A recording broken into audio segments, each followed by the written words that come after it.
The body is exchanged for the production of children, and only secondarily for mutual aid in the lands of concupiscence. And they don't get it about friendship. They don't get it about love. They don't see it as important for a canonical understanding of marriage. The moral theologians who are writing the manuals in the 19th and the 20th century write about Aquinas and sex. They talk about the vices that are opposed to sex. But they never talk about friendship. In the meantime, outside the windows of the tribunals and the chanceries throughout Europe and the world, the troubadours, young and old, are singing about love. And the canon lawyers don't get it.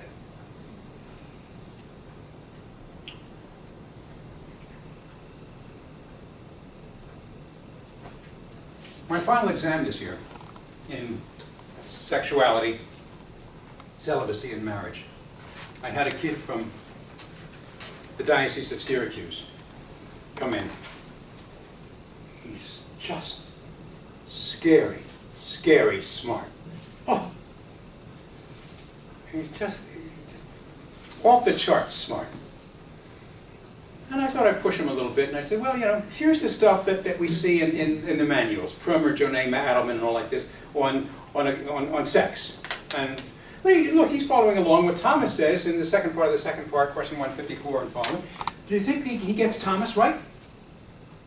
And this kid, I'm going to use this in my courses, he says, well, they get Thomas's body, but they don't capture his soul. Yeah, out of the mouths of students comes things that teachers steal. But isn't that wonderful? Okay. It's in context of what I've just said so far now about sex that I want to start looking at what you have in front of you, the history of marriage. Hey, marriage isn't something that was invented by Jesus, wasn't invented by Moses. People were marrying and marrying long before Jesus, long before. It was simply something that was going on. Jesus, however, weighs in and says, don't let your marriage be the way it is for the Greeks and the Romans. St. Paul in 1 Corinthians 7 is going to weigh in. And he's going to say, if you're both Christians,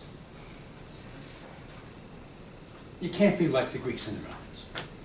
Now, if one of you happens to not be a Christian and that person's like a Greek or a Roman, then that marriage can be set aside. But if you're two Christians and you're married, you can't be like the Greeks and the Romans. The early church, marriage was just going on. It was a social reality. It was a social fact. Nothing special about it. You don't have to get married in church. Marriage was just what our fathers and mothers did, what our grandparents did. It was a human good. And it was really good because them Greeks, you know, sometimes would become Gnostic Greeks, where they say, well, anything that had to do with the body was wrong. Anything that had to do with the soul was fine. No. Body, soul, it's all good. Everybody didn't like divorce. But people really didn't capture it quite right until Augustine. Augustine comes aboard. Augustine gets it right.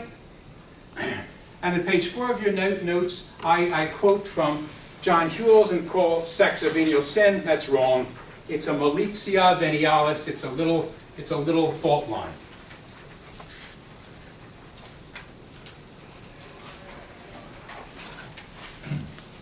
In 476,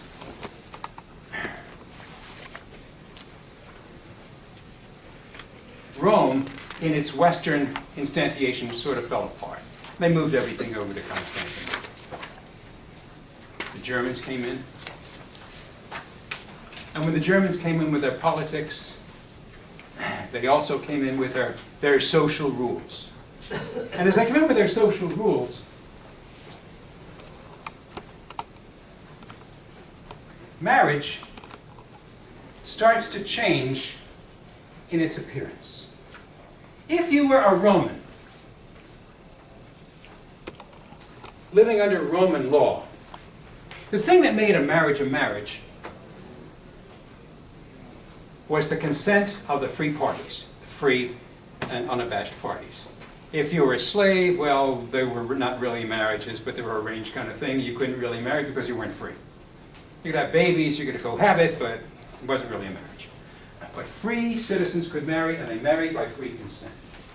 If you were German, marriage went through a series of stages, some of which, interestingly, have stuck with us in our traditions today. Take a look at the list that I give you on page 5.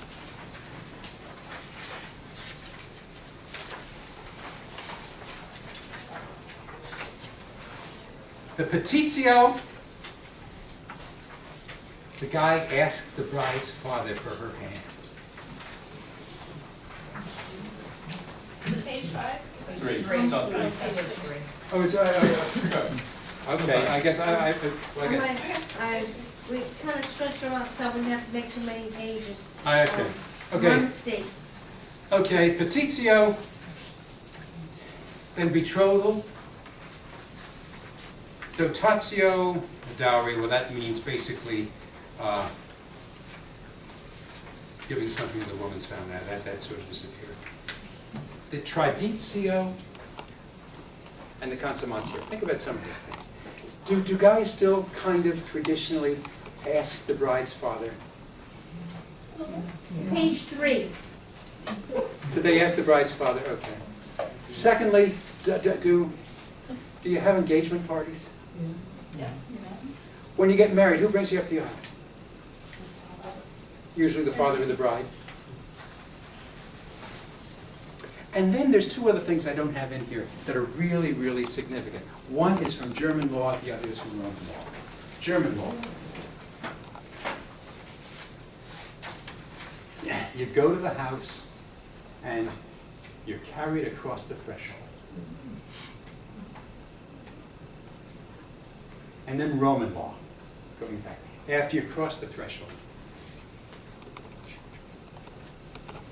the first thing that Romans would do is this. You know, we had Zeus and we have Minerva and we have all these big important, but they were state gods. The real gods were household gods. And every household had its own gods. And these lares, these household gods, were usually portrayed by little statues. Why do Catholics like little statues? And where do the household gods live? They lived around where the family would assemble, around the hearth.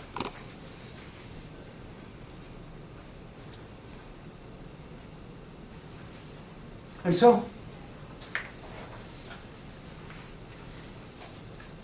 so when the bride and the groom came into the house, the first place they went was to the hearth, where the gods lived. And together they would bake a hearth cake. And they would share this cake to say, we share the same gods. And we're nourished by the same gods in this household where these same gods reside. I tell this to the guys who are getting married, this story, because I just hate it. You don't see it so much anymore, but it was very prevalent 10, 15 years ago. When somebody got married, they would take the cake and they'd smash it with a face. This is a very, very important gesture. And the wedding cake is as old as Roman law. Isn't that cool? Yes. So we talked about friendship, we talked about ceremony, we talked about wedding cake. Now we're going to talk about the canon lawyers. When the canon lawyers come in, they try to figure out, well, okay, marriage is something that's going on and all like this, but you know, we have to keep a record of legitimacy because that's how we divide up the farm. Figure out who gets what. So what happens if this kid is conceived sometime, or what's happened if this isn't a real, so what's the stuff that makes this marriage a marriage? Two schools of thought developed among the canon lawyers. One, the University of Paris, the other, the University of Bologna. University of Paris, 11th, 12th century. The thing that makes a marriage is consent, Roman law. University of Bologna. The thing that makes a marriage is not just consent, but also consummation. sex after consent. And the fight was going on, consent, consummation, because the thing was finally settled. The way everything was settled back there, Pope Alexander wrote a letter. And he says the thing that makes a marriage is consent. It's not that a consummation doesn't play any role in it. It's in a special way seals this consent. But the thing that makes the marriage is consent. But then, of course, consent to what? The canon lawyers weighed in, and they say, here's the model. The consent is given to an onerous, bipartite contract. Onerous, rights and duties. Bipartite, between two people. Contract, meeting of the minds. Well, what's the object of this marital contract? Augustine and Thomas would tell us, at least to some degree, it has to be about friendship. The canon lawyers tell us it's about babies. Yeah. Augustine and Thomas both tell us that concupiscence deals with sexual pleasure and misplaced sexual pleasure. The canon lawyers and the guys that wrote the manual tell us that sex has to do with plumbing. With plumbing. A great example of this, the Catechism of the Catholic Church, recent Catechism of the Catholic Church, as it defines masturbation, says it's auto-stimulation of the sexual organs in order to produce pleasure. That's what it says in the Catechism. Why is that important? Because the plumbers disagree. What happens if my wife and I aren't able to have children, and I get sent in the mail for a fertility test? Okay? And the doctor asks me to produce a sample.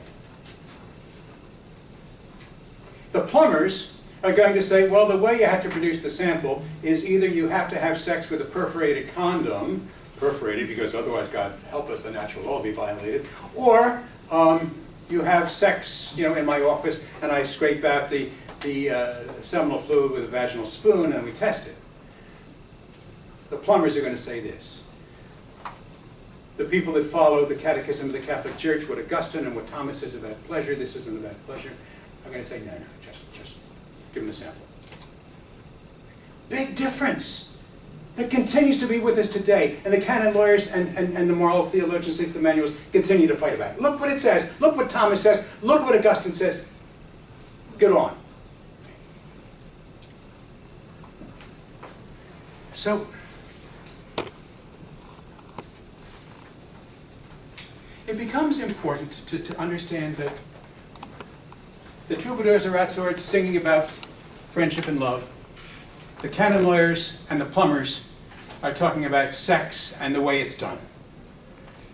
And the couples who are getting married are just shaking their heads in unbelief. And I use the word unbelief, not disbelief, on purpose.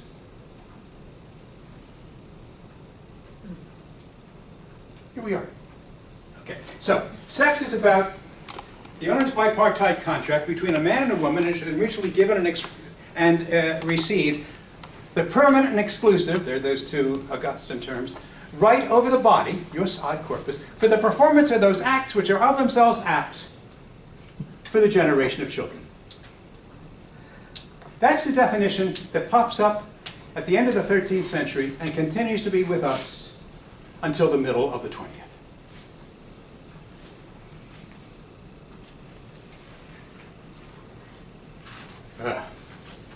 Are you happy now? Repeat what's between the 13th. This onerous bipartite contract in which there is mutually given and received the permanent and exclusive right over the body for the performance of those acts which are of themselves apt for the generation of children. This must be in your handout. Oh, yes. That's it. That's it. That's all. Yeah. The Hitchhiker's Guide carries everything. I also have this Hitchhiker's Guide to Sex, but I didn't give you this. So that's why it was controversial when, after Vatican II. After Vatican II with birth it was control. possible that a man could rape his wife. Oh, yeah, the interesting, we'll talk a little bit later about, I'm going to stop here in about 2 minutes. I'm going to take a 10-minute break. I'm going to talk about two things. I'm going to talk about Humanae Vitae. Thank you for bringing that up. And I'm going to talk about the Code of Canon Law. They both talk about marital rape. Yeah, because it wouldn't be possible. with Oh, the it's definition it's you my, just no, gave, no, right? this is, no, it's a contract. There's no it's a rape. contract. Well, It's yeah, not yeah, rape. that's right. right. Yeah. And Because it has to do with friendship. quickly on this, in Humanae Vitae, it's clear that Pope Paul VI talks about, as close as any pope ever did, about the wrongness of marital rape, of taking this woman as chattel and simply having sex with her. He's clear, I think it's paragraph 14, but he talks about this. And then in the Code of Canon Law, when it talks about consummation, it says that consummation means sex after consent that is performed, the Latin word, humano modo, in a human way. What does that mean? I'm at a wedding reception with Polly Ann, and Polly Ann's a good girl, and I get myself good and drunk. I'm the husband. I take her up to the room, and I rip her clothes off, and I simply ravish her. Is that humano modo? Is that a human way? No. Is the marriage consummated? No. And this is the And Code of does anybody Canon. know that? Huh? No. Do I know that? No, I said, does anybody know that? You know it now. Yeah. Okay. All right. The Jesuits know it. The Jesuits know it. Yeah. Okay. What we're going. There's another one for your class. Yeah. What we're going to do is we're going to take 10 minutes because our brains can only take what our kidneys can tolerate. So let's come back to 10 after.